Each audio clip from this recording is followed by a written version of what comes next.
Kaleshwaram commission ముందు విచారణకు attend అయ్యారు మాజీ సీఎం బీఆర్ఎస్ చీఫ్ కేసీఆర్. ఉదయం 11:15 ఆయన హైదరాబాద్ బీఆర్కే భవన్ కి వచ్చారు. కేసీఆర్ తో పాటు మరో 9 మందిని విచారణకు అనుమతించారు అధికారులు. అయితే కేసీఆర్ ఆరోగ్యం బాగా లేకపోవడంతో ఆయన ఒక్కడే కమిషన్ విచారిస్తోంది. ఓపెన్ కోర్టు నుంచి మిగతా అందరినీ బయటికి పంపింది కమిషన్. అందరి ముందు విచారణకు కేసీఆర్ ఒప్పుకోలేదని తెలుస్తోంది. ఇక ఓ ఫైల్ తో గులాబీ బాస్ విచారణకు వెళ్లారు. కాళేశ్వరం కమిషన్ చైర్మన్ ఘోష్ తో పాటు మరికొంతమంది అధికారులు కేసీఆర్ ని వివిధ అంశాలపై ప్రశ్నిస్తున్నారు. కాళేశ్వరం ప్రాజెక్టుకి సంబంధించి తొలిసారి విచారణను ఎదుర్కొంటున్నారు కేసీఆర్. కాళేశ్వరం ప్రాజెక్టు నిర్మాణంలో అవకతవకలపై రాష్ట్ర సర్కార్ ఏర్పాటు చేసిన జ్యుడిషియల్ కమిషన్ నిర్వహించే క్రాస్ ఎగ్జామినేషన్ కి హాజరయ్యారు. కాళేశ్వరం నిర్మాణం ఆర్థిక వ్యవహారాలతో సంబంధం ఉన్న అందరూ ఇంజనీర్లు, ఉన్నతాధికారులను ఇప్పటికే విచారించింది కమిషన్. ఈ నెల 6 నుంచి ప్రజా ప్రతినిధులను ఎంక్వైరీ చేస్తోంది. ఇందులో భాగంగానే కేసీఆర్ ని క్రాస్ ఎగ్జామినేషన్ చేస్తోంది. అయితే కమిషన్ ఏ ప్రశ్నలు వేస్తుంది, దానికి కేసీఆర్ నుంచి ఎలాంటి సమాధానాలు వస్తాయనే దానిపై ఉత్కంఠ నెలకొంది. గతేడాది మార్చి 13న ఏర్పాటు చేసిన పీసీ ఘోష్ కమిషన్ కాళేశ్వరం ప్రాజెక్టుతో సంబంధం ఉన్న 109 మంది అధికారులు, ఏజెన్సీ ప్రతినిధుల స్టేట్మెంట్లను రికార్డ్ చేసింది. ఓపెన్ కోర్టులో ముఖ్యమైన ఇంజనీర్లు, ఐఏఎస్లను క్రాస్ ఎగ్జామినేషన్ చేసి అఫిడవిట్లు తీసుకుంది.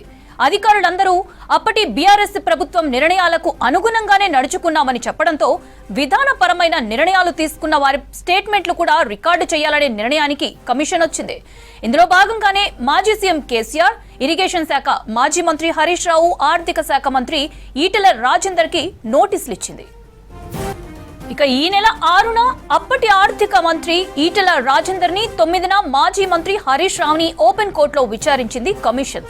కాళేశ్వరం ప్రాజెక్టుకి కేబినెట్ సబ్ కమిటీ ఓకే చెప్పిందని, నిర్మాణానికి కేబినెట్ అప్రూవల్ కూడా ఉందని ఈటెల స్టేట్మెంట్ ఇచ్చారు. సిడబ్ల్యూస్ కి వ్యాంకోప్ సిఫార్సుల మేరకే ప్రాజెక్టుని తుమ్మిడిహెడ్డి నుంచి మేడిగడ్డకి మార్చామని హరీష్ రావు చెప్పారు.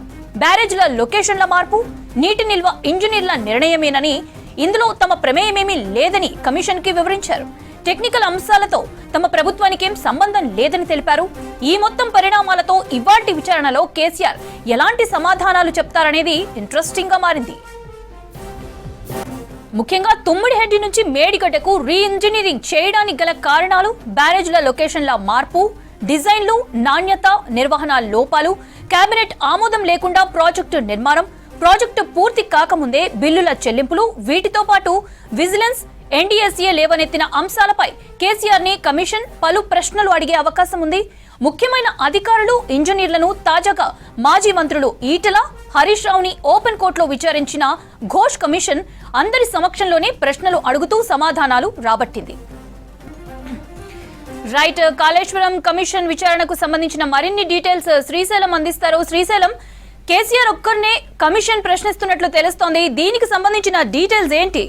కేసీఆర్ 11:05 కమిషన్ కార్యాలయానికి చేరుకున్నాడు. మొదట జడ్జి దగ్గర 1-1 జరిగింది. 11:05 నుంచి 11:30 వరకు కూడా జడ్జి దగ్గర 1-1 జరిగింది. అయితే ఈ సమయంలోనే కేసీఆర్ జడ్జికి విజ్ఞప్తి చేసినట్టు తెలిసింది. తన ఆరోగ్యం బాగాలేదని, అందరి ముందు ఎంక్వైరీ అయితే తన ఆరోగ్యం ఇంకా దెబ్బతినే అవకాశం ఉంది కాబట్టి అందరి ముందు కాకుండా 1-1 ఎంక్వైరీ చేయాలని చెప్పి విజ్ఞప్తి చేయడంతో దానికి commission chairman justice PC Ghosh అంగీకరించినట్టుగా మనకు మీడియాకు చెప్పారు. అందరినీ కూడా ఓపెన్ కోర్ట్ హాల్లోనే విచారణ ఉంటుంది కానీ మీడియా కానీ సిబ్బంది కానీ ఎవరు ఉండరు, అందరూ బయటకు వెళ్ళాలని చెప్పారు. దీంతో మీడియాతో పాటు ఎవరైతే కేసీఆర్ వెంట విచారణకు హాజరవుతారని చెప్పారో ఆయన వెంట వచ్చేటువంటి నేతలను కూడా బయటనే ఆపేశారు. మొత్తం అందరినీ, ఎవరైతే సిబ్బంది ఉంటారో రెగ్యులర్ గా వాళ్ళని కూడా బయటకు పంపించారు. కేవలం కేసీఆర్ ను 1-1 ఎంక్వైరీ చేస్తున్నారు. ఇప్పుడే జస్ట్ ఒక 5 నిమిషాల కిందనే 1-1 ఎంక్వైరీ కూడా ప్రారంభమైంది. ప్రజెంట్ ఎంక్వైరీ నడుస్తోంది. కేసీఆర్ ను జస్టిస్ పీసీ ఘోష్ ప్రశ్నలు అడుగుతున్నారు. కాళేశ్వరం కమిషన్ సంబంధించి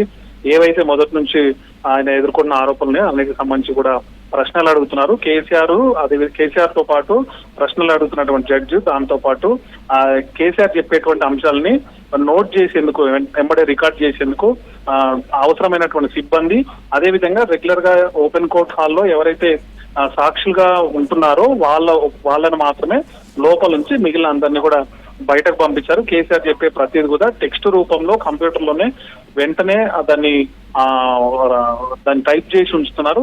కేసీఆర్ విచారణ అయిపోయిన తర్వాత ఏదైతే టెక్స్ట్ రూపంలో టైప్ చేస్తున్నారో దాన్ని ఆయన సరిచూసుకోమని చెప్తారు. అది ఓకే ఉంటే కనుక దాన్ని సంతకం చేసిన తర్వాత ఆయనకు బయటకు పంపిస్తారు. అయితే మొదటి నుంచి కూడా కాళేశ్వరం ప్రాజెక్ట్ సంబంధించి జరిగినటువంటి అవకతవకల మీద కేసీఆర్ కు ప్రశ్నలు అడుగుతున్నట్టు తెలుస్తుంది. మొదటి నుంచి కూడా ఇప్పటి వరకు 114 మంది సాక్షులను కమిషన్ విచారించింది. అందరినీ కూడా ఓపెన్ కోర్ట్ హాల్లోనే విచారించింది. మొత్తం అందరికి సంబంధించి కూడా ఏవైతే కాళేశ్వరం ప్రాజెక్టు కుంగిన ఘటన ఉందో దానికి సంబంధించినటువంటి అన్ని అంశాలకు సంబంధించి కూడా అందరి నుంచి మొదట అధికారుల నుంచి అయితే అఫిడవిట్ తీసుకున్నారు. ఆ తర్వాత క్రాస్ ఎగ్జామిన్ చేశారు. అదేవిధంగా గుత్తేదారు సంస్థ నుంచి కూడా అఫిడవిట్ తీసుకున్నారు. తర్వాత క్రాస్ ఎగ్జామిన్ చేశారు. ప్రజెంట్ అప్పటి ప్రాజెక్ట్ లో కీలకంగా ఉన్నట్టు అప్పటి ముఖ్యమంత్రి అప్పటి సీఎం గా ఉన్నటువంటి కేసీఆర్ ఈ రోజు విచారణకు వచ్చిన నేపథ్యంలో అధికారులు చెప్పింది, గుత్తేదారు సంస్థ చెప్పింది, అదేవిధంగా ఇంతకు ముందు అంటే ఈయనకంటే ముందు హరీష్ రావు ఈటలు కూడా విచారణ ఎదుర్కొన్న నేపథ్యంలో వాళ్ళు చెప్పిన అంశాలను కూడా ప్రస్తావన తీసుకొచ్చి ఇందులో ప్రశ్నలు అడుగుతున్నట్టుగా మనకు తెలుస్తోంది. ప్రధానంగానైతే మేడిగడ్డకు బ్యారేజ్ ఎందుకు మార్చాల్సి వచ్చింది, డిజైన్లు ఎందుకు మార్చాల్సి వచ్చింది, ప్రాజెక్టు రీడిజైన్ ఎందుకు చేయాల్సి వచ్చింది, అదేవిధంగా ఓఎండ్ఎం ఎందుకు చేపట్టలేదు, గుత్తేదారు సంస్థకు సంబంధించి ఎందుకు ముందే కంప్లీషన్ సర్టిఫికెట్ ఇచ్చారు, దాంతో పాటు బ్యాంక్ షూరిటీలను ఎందుకు రిలీజ్ చేయాల్సి వచ్చింది, దీంతో పాటు కాళేశ్వరం కమిషన్ ఏర్పాటు, అదేవిధంగా కాళేశ్వరం కార్పొరేషన్ సంబంధించి నిధుల సేకరణ, దానికి రుణాల తిరిగి చెల్లింపు అంశాలను కూడా ఆయన కేసీఆర్ ను ప్రశ్నిస్తున్నట్టుగా మనకు తెలుస్తోంది. అయితే ఇప్పటికే 1-1 జరిగింది. ఇప్పుడు ప్రజెంట్ ఓపెన్ కోర్ట్ హాల్లో విచారణ ప్రారంభమైంది. ఈ ఏదైతే అంశాలు ఉన్నాయో వాటికి సంబంధించి అడుగుతున్నట్టుగా మనకు తెలుస్తోంది. బయటకు వచ్చిన తర్వాత అంటే ఆయన చెప్పే ప్రతిదీ కూడా రికార్డ్ చేసి ఆయనతో సంతకం తీసుకున్న తర్వాత బయటకు పంపిస్తారని అయితే తెలుస్తుంది. ముందు నుంచి కూడా ఓపెన్ కోర్టులోనే విచారణ ఉంటుందని చెప్పారు. చివరి క్షణంలో నిర్ణయాన్ని మార్చుకున్నారు. అంటే కేసీఆర్ అందరి ముందు విచారణకు కొంచెం ఇబ్బంది పడ్డట్టుగా మనకు అందుతున్న సమాచారం. దానికోసమే అనారోగ్య కారణం చూపి ఖచ్చితంగా అంటే 1-1 ఉండేలాగా జడ్జిని రిక్వెస్ట్ చేయడంతో ఆయన అంగీకరించినట్టుగా మనకు తెలుస్తుంది. మొదటి నుంచి అయితే మాత్రం ఓపెన్ కోర్టే అనుకున్నారు. ఇప్పటి వరకు జరిగిన మొత్తం విచారణ అంతా కమిషన్ విచారణ మొత్తం కూడా ఓపెన్ కోర్టులోనే జరిగింది. క్రాస్ ఎగ్జామినేషన్ కూడా ఎవరు వచ్చినా కూడా క్రాస్ ఎగ్జామినేషన్ చేశారు. కానీ కేసీఆర్ మాత్రం ఆయన చేసిన విజ్ఞప్తికి జడ్జి సానుకూలంగా స్పందించి ఆయనకు అంటే హాల్లో ఎవరు ఉండకుండా ఓపెన్ కోర్ట్ అయినప్పటికీ కూడా ఆ హాల్లో ఎవరు ఉండకుండా అందరినీ బయటకు పంపించి ఎంక్వైరీ చేస్తున్నారు. దీని మీద ఇప్పుడు ప్రజెంట్ అయితే క్వశ్చనేర్ నడుస్తోంది. బయటకు వచ్చిన తర్వాత ఆయన సంతకం తీసుకొని పంపించే అవకాశాలు మనకు కనిపిస్తున్నాయి.